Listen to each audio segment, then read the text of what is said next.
Hello, good evening. I'm Anna Kalczyńska and welcome to World Talks, where every word counts and matters. And now on possible scenarios for the transatlantic relations and NATO following Donald Trump's electoral victory. America and Europe, will they be partners in pursuing common goals, or their endgames must finally part them away? Joining me from Washington is Jeremy Shapiro, Research Director, European Council on Foreign Relations. Good evening. Thanks for having me. The decisions times are coming. If the rules cease to apply as a result of our actions or inactions, then a dark future ahead of us, says Radoslaw, the Foreign Minister for Foreign Affairs.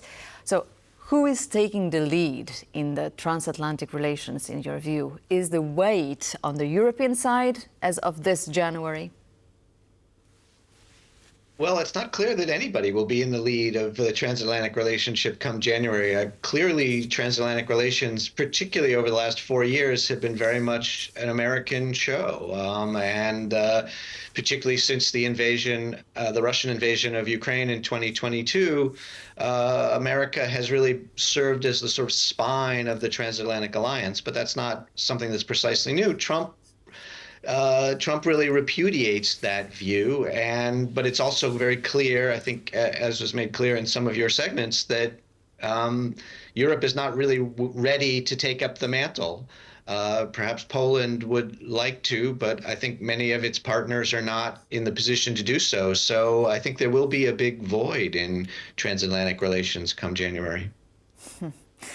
How about the first appointments in the U.S. administration? How revelatory are they in predicting the possible line for U.S. foreign policy? Marco Rubio as the Secretary of State, Mike Waltz, National Security Advisor. So should European allies feel more comfortable with these announcements? I think that they will feel more comfortable because Marco Rubio is a very known quantity. He is someone who is quite easy to talk to. He has a history of going to things like the Munich Security Conference, and he has a history of being someone who is quite interested in the U.S. global role, including in Europe.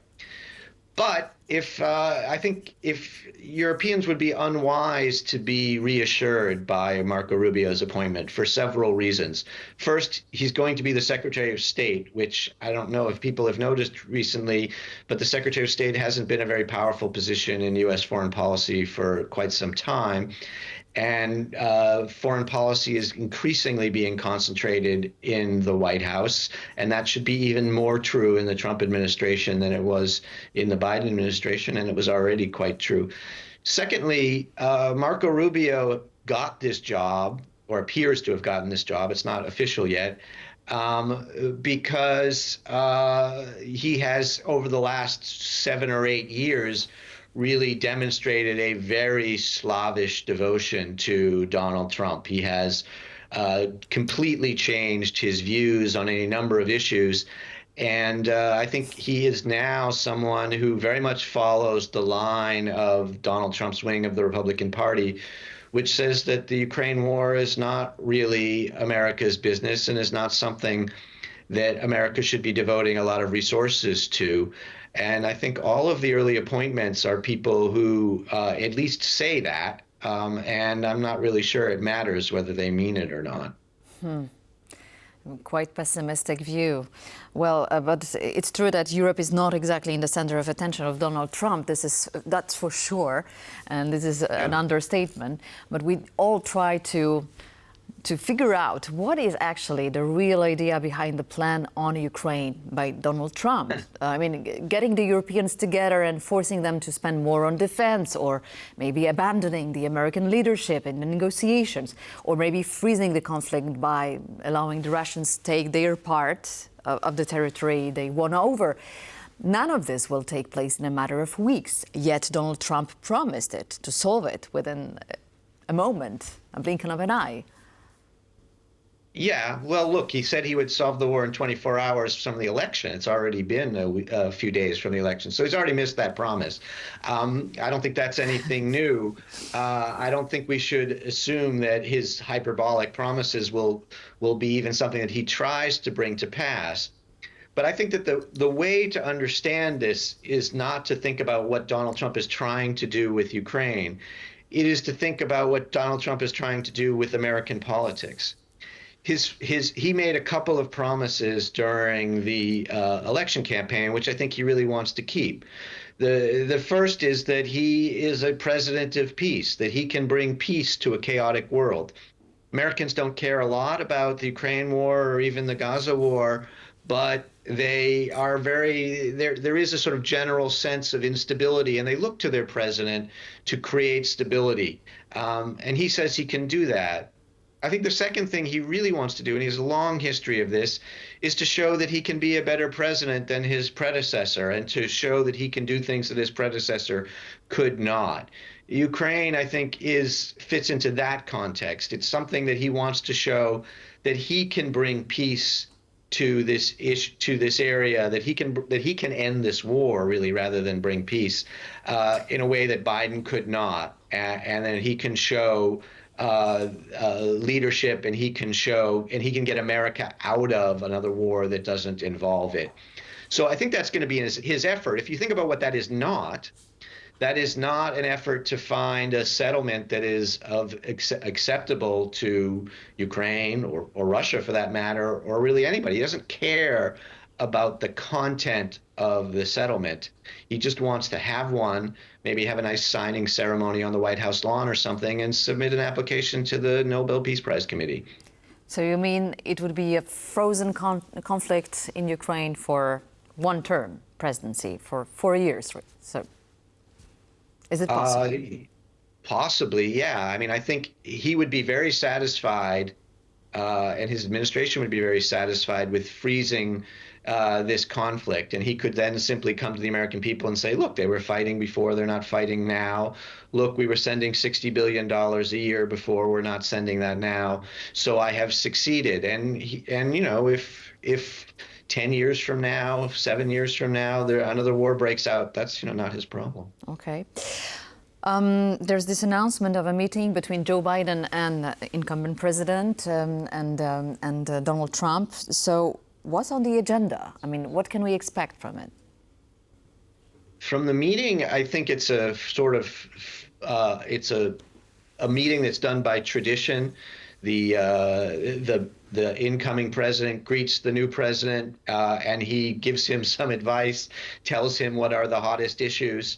But this meeting, I don't think will really be like that. In the first instance, this is probably the first time this has ever happened. Donald Trump was in Joe Biden's position just 4 years ago and didn't have this meeting, didn't invite President Biden to the White House as is traditional because he didn't accept that he lost. So there is no love lost between these two people. President Trump has really been very, very clear that he doesn't trust anything that comes out of Joe Biden's mouth or comes out of his administration. They're not doing a traditional transition where the new team comes in and gets briefings from the old team about what's happening. None of that is going on. And so it's unlikely to happen at the highest level. So I think they'll take some pictures. They'll shake some hands. They'll pretend to be civil to each other. And Joe Biden will try to impart some wisdom that he has perhaps learned as president of the United States, but I don't think that Donald Trump will be interested in it. Mm-hmm. So let's turn now our attention to this European component of transatlantic relations. Europe is building up its defense by reallocating the funds on defense and security, appointing for the very first time in its history a commissioner for defense, Andrius Kubilius from Lithuania. So what is the role for the EU in the transatlantic relations? Well, traditionally, the role for the EU has been not so much in defense. It has been in being the sort of economic face of Europe toward the United States. And obviously, that continues. But given the somewhat questionable devotion of the United States to European security under the Trump administration, there is certainly room for Europe to step up, for the EU, to step up and to become a more important element of European security. I think that the most important place that this can happen is in is in the defense industrial area, really, in which the European Union can be very helpful to its member states in creating joint projects, in encouraging European procurement, and in providing some money for that. They did a little bit of that just yesterday when they announced that unspent European Union cohesion funds could be spent for military purposes, mostly things like military mobility and infrastructure, not weapons per se. But I think that there is many potential roles for the European Union to generate funding to help European member states expand their defense industrial capacity and expand their defense procurement, and as well as coordinate larger weapon systems. This is a somewhat long-term approach, and it's something that the European Union has been trying to do somewhat fitfully for a good 15 years. But I think there are some real opportunities, and maybe more importantly, some real necessities of pushing that forward in the next few years. Mm. As you said, the EU was not really the biggest partner for the US, right? It was rather bilateral relations with Europe in general. So I wonder, is the new administration going to work more closely with particular partners in Europe? And if so, who are they going to be? Perhaps Poland. Quite recently, Georgette Mosbacher, who used to be the ambassador, U.S. ambassador to Warsaw, acknowledged that Poland is, in fact, spending quite a big amount of money on defense, and that Poland is indeed a friend of United States. So do you think it's like maybe an announcement of a better relationship? Even better relationship. Even better relationship. That is a good way of putting it. Look, I mean, the U.S. has a very good relationship with Poland. Maybe more importantly, Poland has a very good relationship with the United States. I think that there aren't people in the Biden administration complaining about Poland's defense spending like there are about many other countries. But I think that the whole notion that somehow you can buy your way into Donald Trump's good graces misunderstands what the transactional nature of the Trump administration, which is quite different than the Biden administration or other previous U.S. administrations. The essence of the problem is that Trump doesn't want to deal with the EU because it is a more difficult negotiating partner, because it's larger and more and has a lot more leverage than the EU member states. So Trump is very interested and anxious to come to EU member states, particularly ones like Poland, that deeply value the U.S. security relationship. But what he's trying to do there is not enhance U.S.-Polish relations. He doesn't care about that. What he's trying to do is get better deals for the United States, particularly on the trade front. So he's going to be asking countries like Poland to essentially support his things like U.S. tariffs against European Union in exchange for the security relationship that Poland already has. Or more specifically, he's going to be threatening to withdraw that relationship. So the issue to me, from the standpoint of any European country, including Poland, is not, should Poland have a good relationship with the United States? Of course it should. But nonetheless, even with that good relationship, Poland needs to be working with its European partners to be able to strike tough bargains with Donald Trump's United States, to be able to say, look, we have something that you want, you have something that we want, and we can make a trade. If you can do that, I think you can make an effective trade even with Trump's America. But if you believe that you have some sort of special relationship with Donald Trump's America, and therefore, because you are Poland and because you are spending 4% or 5% of GDP on defense, he's going to treat you better, you've misunderstood the man. All right. Thank you very much. It's been quite an insight. Thank you, Jeremy Shapiro. Good to talk to you. And good night. Thank you for watching World Talks. Thank you. And see you tomorrow. Stay tuned for more.